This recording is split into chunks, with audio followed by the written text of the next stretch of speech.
உன் மடியில் நான் உறங்க கண்ணீரெண்டும் தான் மயங்க என்ன தவம் செய்தேனோ என்னவென்று சொல்வேனோ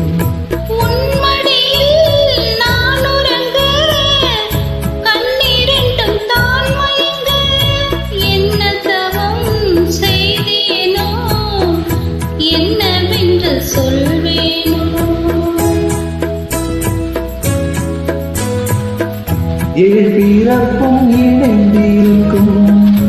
சொந்தம் இந்த சொந்தமம்மா வாழிருக்கும் நாள் வரைக்கும் தஞ்சமுந்த நெஞ்சமம்மா